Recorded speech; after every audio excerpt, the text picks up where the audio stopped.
चलिए आज हम लोग क्लास 12 के लिए जीव विज्ञान यानी कि बायोलॉजी का most important VVS objective question को देखेंगे। इस वीडियो में जितने ऑब्जेक्टिव क्वेश्चन होंगे वो सभी क्वेश्चन आप लोग एग्जाम के लिए काफ़ी इंपॉर्टेंट होंगे और अधिकांश क्वेश्चन जो है आप लोग एग्जाम में पूछे जा चुके हैं। आप लोगों से रिक्वेस्ट रहेगा कि चैनल पर नए तो चैनल को सब्सक्राइब कर लें और हम लोगों का टारगेट है कि इस बार आप सभी एग्जाम में 400 प्लस नंबर को लेकर के आएँ। आज का आप लोगों का पहला क्वेश्चन आता है, स्तनधारियों में निषेचन कहाँ होता है। ये बहुत ही इंपॉर्टेंट क्वेश्चन है और लगभग एग्जाम में बहुत बार ये क्वेश्चन रिपीट कर चुका है। तो स्तनधारियों में निषेचन जो है कहाँ पे होता है, 4 ऑप्शन है, कोई एक ऑप्शन सही होगा। इसका सही आंसर आप लोगों को पता होता है तो कमेंट बॉक्स में देते हुए चलेंगे। और स्तनधारियों में निषेचन कहाँ पे होता है तो वो होता है फैलोपियन नली में। हम डायरेक्ट आंसर को देखते हुए चलेंगे। फैलोपियन नली में यानी कि स्तनधारियों में निषेचन जो है कहाँ पे होता है तो फैलोपियन नली में होता है। अगला क्वेश्चन है, उच्च श्रेणी के पौधों में निषेचन होता है, यानी कि उच्च श्रेणी के जो पौधे होते हैं उनमें निषेचन किस प्रकार से होता है तो उसमें जो निषेचन है वो आंतरिक होता है। ऑप्शन नंबर बी, आंतरिक निषेचन होता है। हम लोग डायरेक्ट आंसर इसलिए देख रहे हैं ताकि आप लोगों को एग्जाम में कोई कन्फ्यूजन ना रहे। उच्च श्रेणी के पौधों में निषेचन कहाँ पे होता है तो आंतरिक होता है। इंपॉर्टेंट क्वेश्चन है। अगला क्वेश्चन है, एलोसोम्स निम्नलिखित में से किसका नाम है। एलोसोम्स निम्नलिखित में से किसका नाम है तो ये किसका नाम है तो ये नाम है लिंग गुणसूत्र का। लिंग गुणसूत्र का जो है एलोसोम्स क्या है तो उनका नाम है। ऑप्शन बी आप लोगों का सही आंसर है। ये भी इंपॉर्टेंट क्वेश्चन है। अगला क्वेश्चन आता है, वायु परागण किसमें नहीं होता है, यानी कि वायु परागण जो है किसमें नहीं होता है तो ऑप्शन देखिए। ऑप्शन नंबर ए घास, घास में वायु परागण होता है। ऑप्शन नंबर बी मक्का, मक्का में भी वायु परागण होता है। ऑप्शन नंबर सी गेहूँ, गेहूँ में भी जो है वायु परागण होता है। ऑप्शन नंबर डी है सेल्विया, देखिए सेल्विया में जो है वायु परागण नहीं होता है तो सही आंसर हो जाएगा ऑप्शन नंबर डी, सेल्विया में जो है यह सही आंसर है। अगला क्वेश्चन है, एंडोगेमी निम्नलिखित में से किस में पाया जाता है। एंडोगेमी जो है वो किस में पाया जाता है तो ये पाया जाता है हाइड्रा में। हाइड्रा में जो है एंडोगेमी पाया जाता है। यह काफ़ी इंपॉर्टेंट क्वेश्चन है, एग्जाम में आया हुआ क्वेश्चन है। अगला क्वेश्चन आता है 6 नंबर आता है, भ्रूणपोष वाले बीजों को क्या कहा जाता है। देखिए जो भ्रूणपोष वाले बीज होते हैं उनको कहा जाता है एंडोस्पर्मी, एंडोस्पर्मी कहा जाता है। ऑप्शन डी सही आंसर हो जाएगा। ये भी काफ़ी इंपॉर्टेंट क्वेश्चन है, यानी कि ध्यान से देखें, भ्रूणपोष वाले जो बीज होते हैं उनको क्या कहा जाता है तो एंडोस्पर्मिक कहा जाता है। एंडोस्पर्मिक कहा जाता है। ये काफ़ी इंपॉर्टेंट क्वेश्चन है। चलिए अगला क्वेश्चन आता है, मध्य चक्र निम्नलिखित में से किस में पाया जाता है। मध्य चक्र किस में पाया जाता है। ऑप्शन देखें, काफ़ी इंपॉर्टेंट ऑब्जेक्टिव क्वेश्चन है। मनुष्य में मध्य चक्र नहीं पाया जाता है, मासिक चक्र में मासिक धर्म में पाया जाता है। बंदर में भी मध्य चक्र नहीं पाया जाता है। ऑप्शन नंबर सी देखे गाय, गाय में जो है मध्य चक्र पाया जाता है तो इसलिए सही आंसर क्या हो जाएगा, सही आंसर हो जाएगा ऑप्शन नंबर सी, गाय में मध्य चक्र पाया जाता है। ये काफ़ी इंपॉर्टेंट क्वेश्चन है। अगला क्वेश्चन देखिए 8 नंबर, एनाट्रोपस बीजांड होता है। एनाट्रोपस जो बीजांड होता है वो किस प्रकार का होता है तो ये हमेशा उल्टा होता है। कैसा होता है तो उल्टा होता है। ऑप्शन बी सही आंसर है। ये भी क्वेश्चन एग्जाम में आया हुआ है। अगला क्वेश्चन आता है, रणथंभौर राष्ट्रीय उद्यान कहाँ पे है, यानी कि रणथंभौर जो राष्ट्रीय उद्यान है वो कहाँ पे है तो वो आप लोग कहाँ पे है तो राजस्थान में। कहाँ पे है, राजस्थान में। ऑप्शन बी सही आंसर है। अगला क्वेश्चन है, इनमें से स्थानिक पौधा कौन सा है। स्थानिक पौधा बताना है कि स्थानिक पौधा कौन सा है तो स्थानिक पौधा में आप लोगों को आ जाएगा निफेंथिस, यानी कि निफेंथिस खासियाना। निफेंथिस खासियाना जो है ये स्थानिक पौधा होता है तो सही आंसर ऑप्शन नंबर डी हो जाएगा।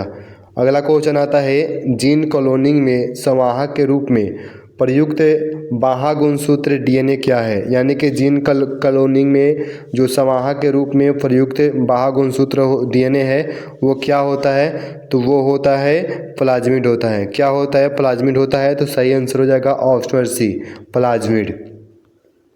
अगला 12 नंबर क्वेश्चन है, निम्नलिखित में से कौन जलीय जंगली घास है। जलीय जंगली घास है, ये क्वेश्चन एग्जाम में बहुत बार रिपीट कर चुका है। तो देखिए जलकुंभी जो है ये क्या होता है तो जलीय जंगली घास होता है तो सही आंसर ऑप्शन नंबर सी हो जाएगा। अगला क्वेश्चन है, शल्ककंद का उदाहरण है। शल्ककंद का उदाहरण है, ये भी क्वेश्चन एग्जाम में आया हुआ है तो प्याज। देखिए प्याज जो होता है वो शल्ककंद का उदाहरण होता है तो सही आंसर ऑप्शन नंबर सी हो जाएगा।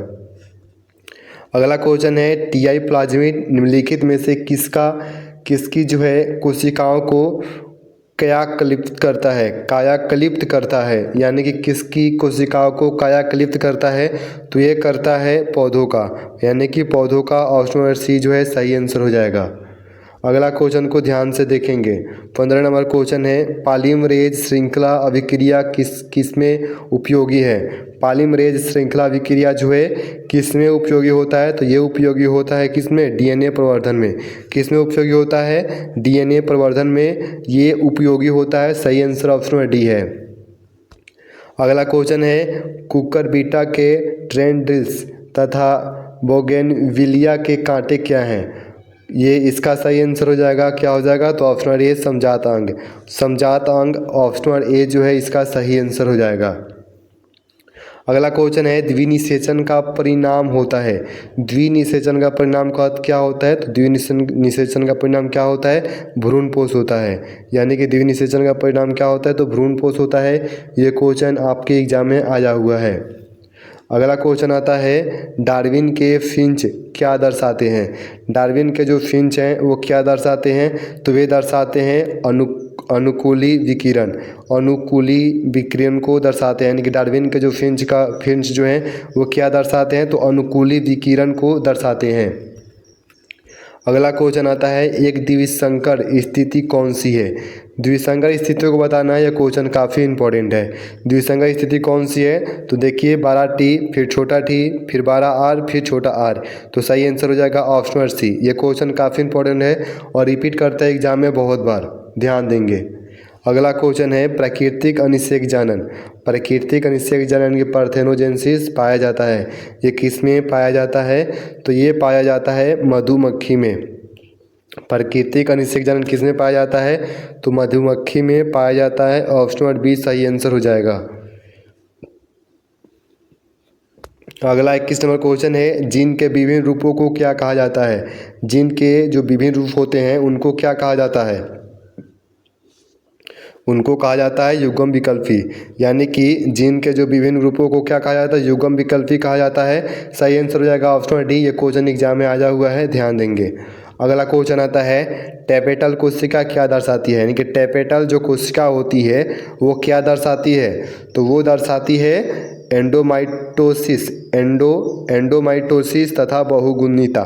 यानी कि एंडोमाइटोसिस और बहुगुणिता को दर्शाती है टेपेटल जो कोशिका होती है, तो सही आंसर ऑप्शन नंबर डी हो जाएगा।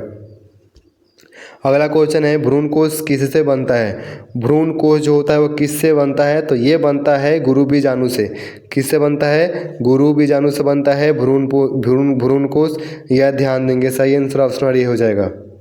अगला क्वेश्चन आता है 24 नंबर स्थानांतरण आरएनए पर इनमें से क्या पाया जाता है। यानी कि स्थानांतरण आरएनए पर जो है क्या पाया जाता है, तो स्थानांतरण आयरन पे पाया जाता है विरोधी कोट। स्थानांतरण आयरन पे क्या पाया जाता है, तो विरोधी कोट पाया जाता है। ये ऑप्शन नंबर डी सही आंसर हो जाएगा। अगला क्वेश्चन है बीजाणुओं द्वारा जनन करने वाले पौधे जैसे मार्स फर्न सामान्यतः किस समूह में रखे जाते हैं।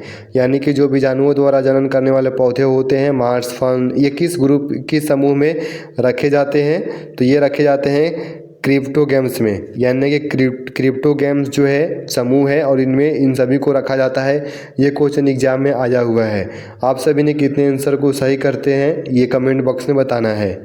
अगला क्वेश्चन है 26 नंबर इनमें से कौन पौधा जलोद्भिद है। यानी कौन सा पौधा जो है जलोद्भिद है, यह भी क्वेश्चन इंपॉर्टेंट है, एग्जाम में आया हुआ था। तो कौन सा है, सिंघारा। देखिए सिंघारा जो पौधा है वो क्या है, जलोद्भिद पौधा है। सही आंसर, इसलिए सही आंसर ऑप्शन नंबर ए हो जाएगा। अगला 27 नंबर क्वेश्चन होता है एक्स गुणसूत्र कैसा है। 27 नंबर क्वेश्चन एक्स गुणसूत्र जो है वो कैसा होता है, तो ये होता है कैसा होता है, तो मेटासेंट्रिक होता है। एक्स गुणसूत्र कैसा होता है, तो मेटासेंट्रिक होता है। सही आंसर ऑप्शन नंबर सी है। यह क्वेश्चन काफ़ी इंपॉर्टेंट भी है। अगला 28 नंबर क्वेश्चन है ये परिवर्तन जो लार्वा को वयस्क में परिवर्तित कर देता है। यानी कि लार्वा को जो है वयस्क में परिवर्तित कर देता है, उसको क्या कहते हैं, तो उसको कहा जाता है क्यांतरण। क्या कहा जाता है, तो क्यांतरण कहा जाता है। ऑप्शन नंबर सी सही आंसर है। ये क्वेश्चन काफ़ी इंपॉर्टेंट है।